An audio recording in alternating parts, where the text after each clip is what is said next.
قال اللہ تعالی وتبارک فی شان حبیبہ مخبرا وآمرا ان اللہ وملائکتہ یصلون علی النبی یا ایھا الذین آمنوا صلوا علیہ وسلموا تسلیما اللہم صل علی سیدنا ومولانا محمد معدن الجود والکرم صلاۃ وسلاما علیک یا سیدی یا رسول اللہ۔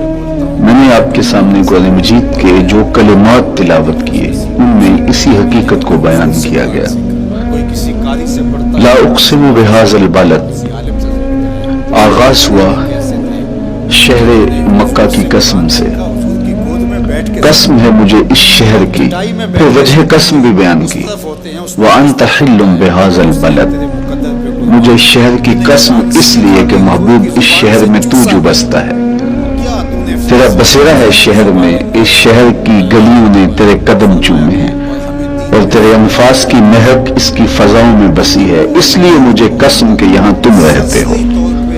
اللہ اکبر۔ علماء کے مابین اس بات پر اختلاف ہے کہ مکہ المکرمہ افضل ہے یا مدینہ النبی صلی اللہ علیہ وآلہ وسلم افضل ہے۔ ایک علمی اختلاف ہے، بعض نے کہا مکہ المکرمہ افضل ہے، دلائل دیے، بڑا وزن ہے دلائل میں۔ بعض نے کہا مدینہ تو رسول صلی اللہ علیہ وآلہ وسلم افضل ہے، دلائل دیے، بڑا زور ہے دلائل میں۔ لیکن شیخ عبدالحق محدث دہلوی علیہ رحمہ اسی آیت سے روشنی لے کر کے لکھتے ہیں کہ جب حضور مکے میں تھے تو مکہ افضل تھا، جب مدینے آ گئے تو مدینہ افضل ہو گیا۔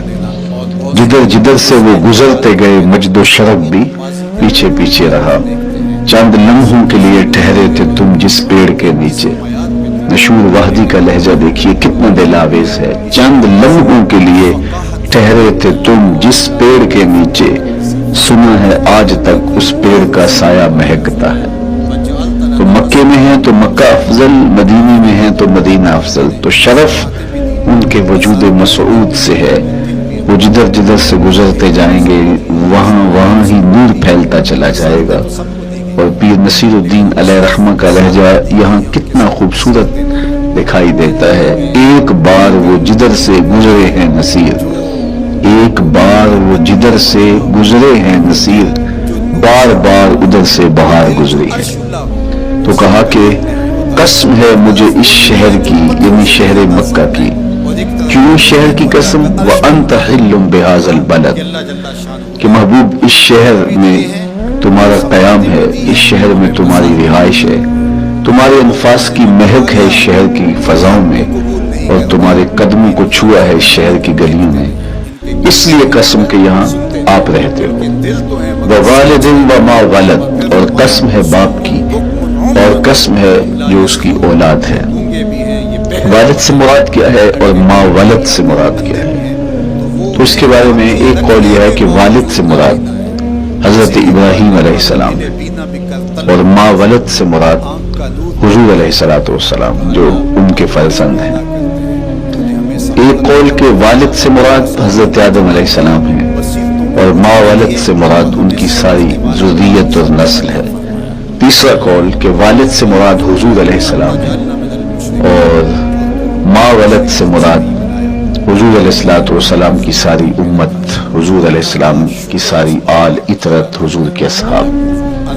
لیکن علماء نے پہلے قول کو ترجیح دی کہ مکہ المکرمہ کی قسم کی گئی تو پھر مناسبت بنتی ہے کہ حضرت ابراہیم کا ذکر بھی ہو، تو اس لیے والد سے مراد حضرت ابراہیم ہے اور ما ولد سے مراد حضور علیہ السلام کی ذات ستوتہ صفات ہے۔ تو تین چیزیں ہوئی جن کی قسم کی گئی۔ سب سے پہلے شہر مکہ کی قسم کی گئی، پھر حضرت ابراہیم علیہ السلام کی قسم کی گئی، اس کے بعد حضور علیہ السلام کے مبارک وجود کی قسم کی گئی۔ تین قسمیں کر کے کہا کیا گیا، چونکہ جو خالی ذہن شخص ہو جب اس کو کوئی بات بیان کی جائے تو قسم سے آغاز نہیں کیا جاتا۔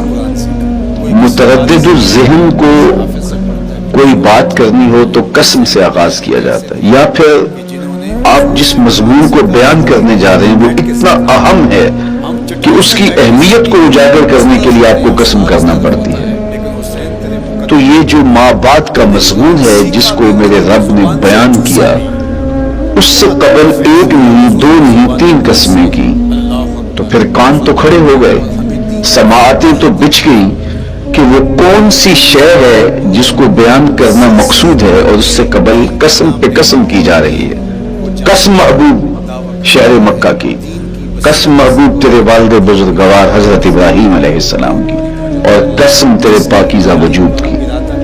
اب انسان بالکل سماعتیں بچھا کے منتظر ہے کہ قسم کی کس بات کی جا رہی ہے، کس بات پہ قسمیں ہو رہی ہیں۔ تو جواب آیا، قسم محبوب شہر مکہ کی جس میں آپ رہتے ہو، قسم آپ کے والد بزرگوار حضرت ابراہیم علیہ السلام کی، اور قسم آپ کے پاکیزہ وجود کی۔ لقد خلقنا الانسان فی کبد، ہم نے انسان کو مشقتوں میں رہتا پیدا کیا ہے۔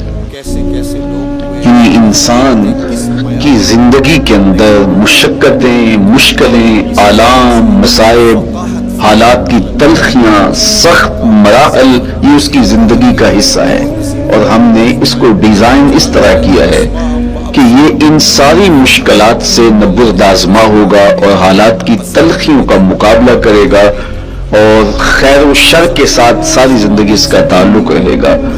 تو یہ اگر سخت جان ہوا تو زندگی میں کامیاب اور بامراد ہوا، اور اگر یہ کمزور ہوا تو پیچھے رہ جائے گا۔ اور اس کے لیے جو قسمیں کی ہیں وہ تین ہیں۔ قسم کا اور جواب قسم کا تعلق ہوتا ہے، یعنی جس پہ قسم کی جا رہی ہے تو جو قسم کی جا رہی ہے اس کا کوئی آپس میں تعلق ہوگا۔ جب پھولوں کا ذکر کریں گے تو پھر اس کے متعلقات ہی بعد میں بیان کریں گے۔ کسی نے کہا تھا جنگل میں کوئی مے خار مرا ہے، جنگل میں کوئی مے خار مرا ہے، اسے انگور کے پتوں کا کفن دو۔ میاں جنگل میں مرنے والے شخص کو کسی اور درخت کے پتوں کا بھی تو کفن دیا جا سکتا ہے، لیکن صاحب مرنے والا مے خار ہے، اور شراب کشید کی جاتی ہے انگور سے، تو اس کو تو ٹھنڈ تب بھی پڑے گی کہ انگور کے پتوں کا کفن دیا جائے، تو مناسبات ہوتی ہیں۔ تو اب جب قسم کی گئی تو قسم تین چیزوں کی گئی، اور اس کی جواب قسم سے مناسبت کیا بنتی تھی؟ انسان کو مشقتوں میں رہتا پیدا کیا گیا، حالات کی تلخیوں سے گزرتا ہے، سخت تربیتی مراحل سے اس کو گزرنا پڑتا ہے۔ تو اس چیز کو بیان کرنے سے قبل تین قسمیں کی گئی۔ پہلی قسم میرے حضور کے پاکیزہ شہر کی، مکہ المکرمہ کی، اس لیے کہ مکہ المکرمہ میں دیکھ لیجئے کہ صحابہ اور حضور کے ماننے والوں نے کیسے تلخ زندگی کاٹی۔ شجر اسلام ثمر بار ہوا تو ہمیں تو یہ کھلے ہوئے پھول دکھائی دیتے ہیں، لیکن ہم نہیں بھول سکتے کہ بلال حبشی کی پیٹھ پہ کیسے کوڑے برسے اور آہد آہد کیسے پکارتے رہے۔ تو ہم اس منظر کو دیکھیں، مکہ کے ان حالات کو دیکھیں، تو اس لیے قسم کی مکے کی، اور پھر حضرت ابراہیم